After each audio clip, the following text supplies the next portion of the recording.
Have you thought about using subcontractors in your business but didn't know how to go about hiring the good ones? It certainly is difficult to find them, but I've been hiring them for over 30 years and I can shed some light on the process. I'll be right back.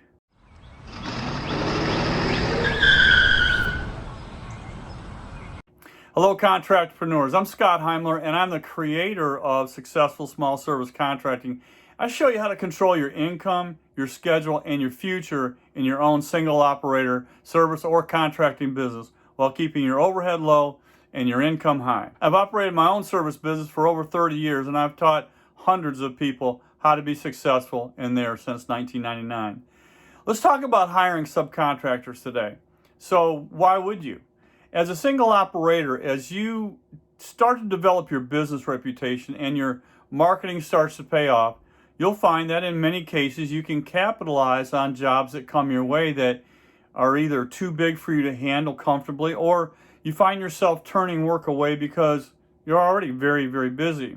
This is where the single operator contractpreneur makes some crazy money, okay? The contractpreneur method of single operator service and contracting operation already helps you earn by far more than the average Joe as it is. You can certainly operate without utilizing subcontractors and do very well, but by hiring subs to take on the work that you would turn down for various reasons is the icing on the cake. In my long career, I've developed a system for hiring the best of the best subcontractors, and this concept alone has netted me a very comfortable living without killing my body as a single operator. You're still physically working your service and repair jobs every day, but as your reputation grows and your marketing brings in more work than you can do comfortably yourself, and or as your clients ask who you know that can help them do other work that you don't do, and trust me, with my contractpreneur training, they will ask. By using my methods, you're able to choose the jobs for yourself that is the work that you do, that you love to do, and pays the best, and then you subcontract the rest to your vetted and trusted subs that have less knowledge and talent and marketing than yourself. You see, they need your referrals and are glad to get the work to help support their families, and you reap the benefits along with them financially. Contractpreneurship is good for everyone involved.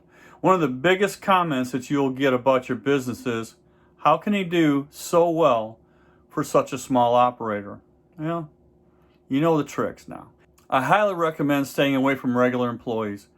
There's plenty of people that will work with you on a subcontractor level and are glad to do it that way in both labor only and skilled trade situations. Either way, as respectfully as I can get and still get this point across, employees are a pain in the ass and cause the greatest amount of stress to the business owner than any other issue there is.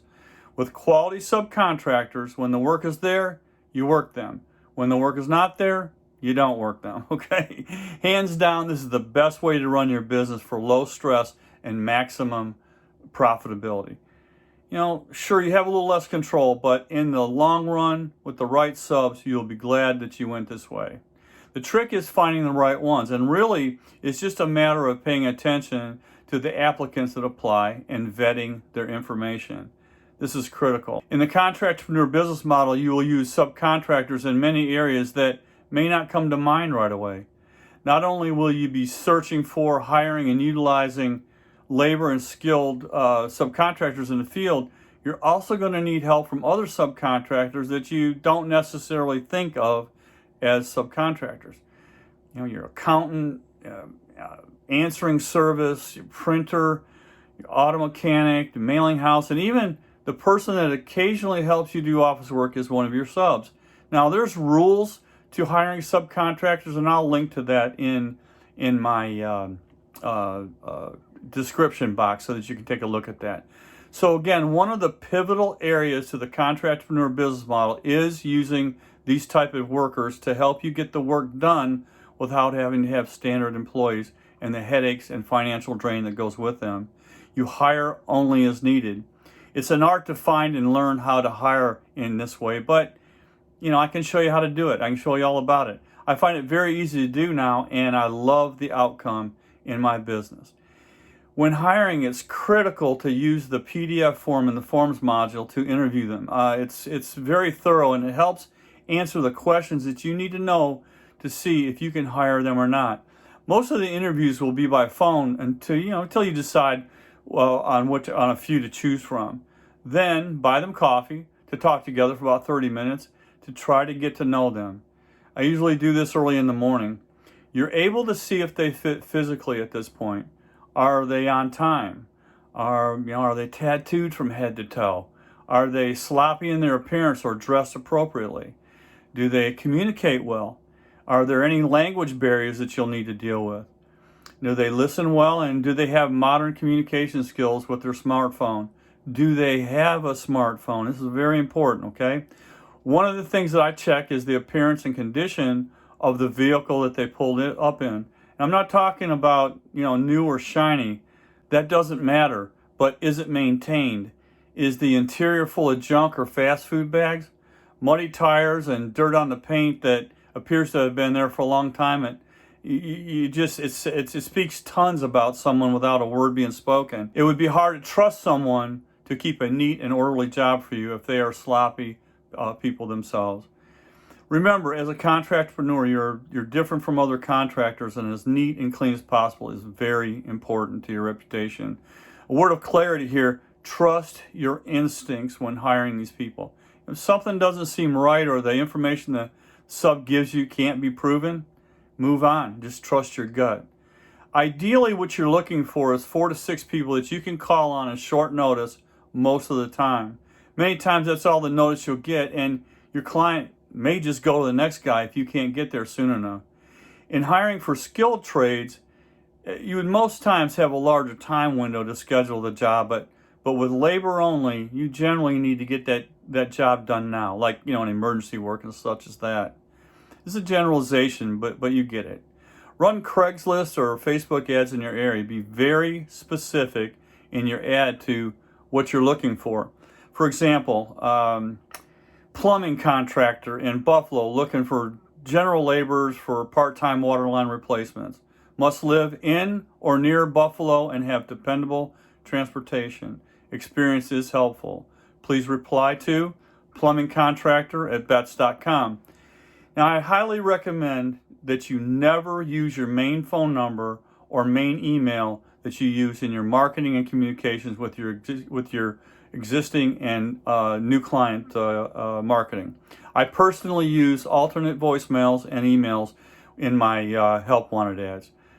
You want to be able to always control the phone that your existing and new clients call on. That way you know, at least with some certainty, that the main phone that is ringing is client calls from your advertising and marketing. You always want to answer that phone, okay? Those are the money calls.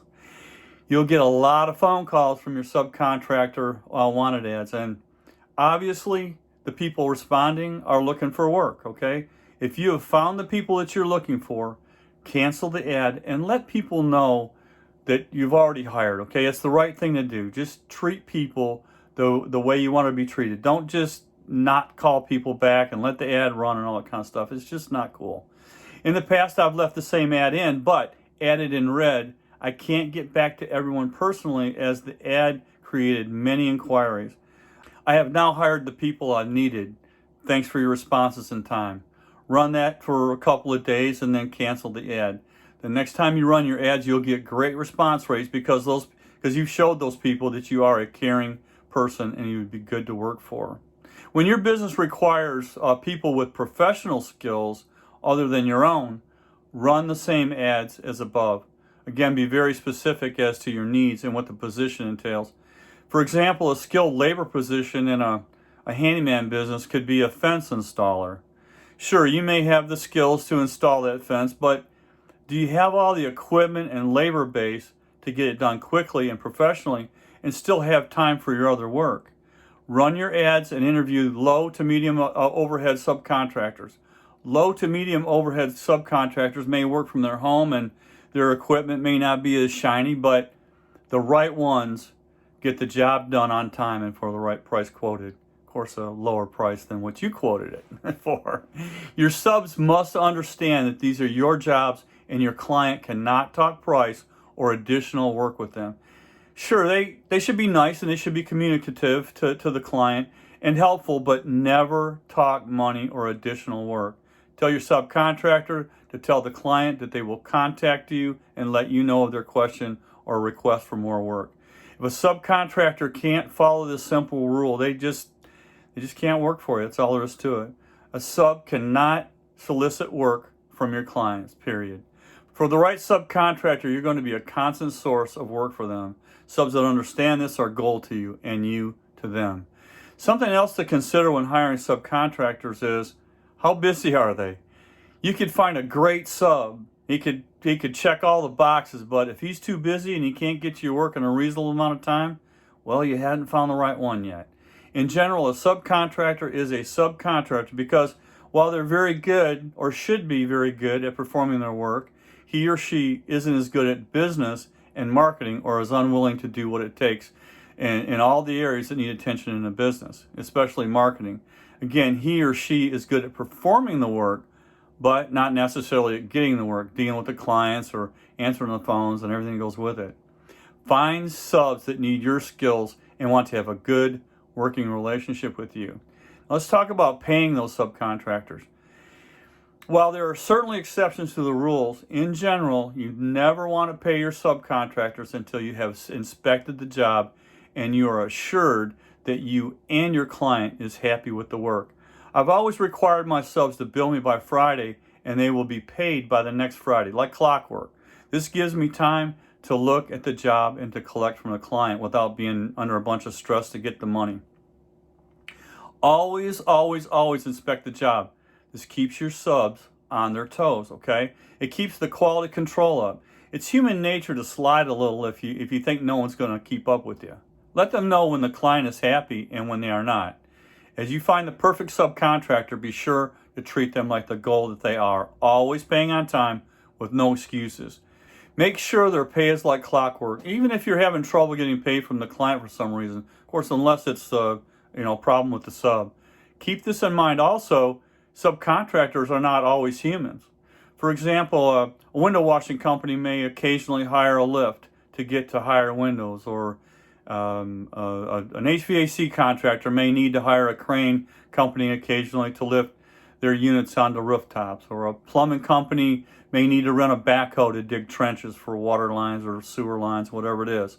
A painter may need to rent a sandblasting rig to clean a job up before painting. You get it. Also, always rent your equipment needed if you will be doing the jobs that require equipment. It rarely makes sense to own large, expensive equipment. Rent the equipment, even if you need it often. If you need it constantly or every day, it's different. But if your business requires large equipment occasionally, negotiate a rental agreement with a reputable local equipment rental company that includes the maintenance and other upkeep like tires, tracks, trailers, and trucks to haul them, if applicable. Let the rental company take the risk and overhead of that. Yeah, that's their business model. That's what they do. Most of the contractor bankruptcies of the 2008-2010 economic downturn debacle was due to the high overhead of equipment, supporting vehicles, and the employees to operate them. So keep that in mind, okay? To summarize, hiring the correct subcontractor is an art that's never perfected, but once practiced, this is one of the best profit centers of your successful small service contracting business. Check out my complete system where I go deep on this and many other tactics to build the business for your dreams and to be able to control your income, your schedule, and your future on your own terms in your own single operator service or contracting business. I'll link to a free workshop that I have, and there's no obligation to that. I think you'll really like it. There's a lot of information there. Okay, well, that's it for today. Thanks for turning on to my channel. If you haven't already, please subscribe and hit the like button and ring the bell. Let me know how I can help you in any way I can, okay? I'll see you next time. You take care.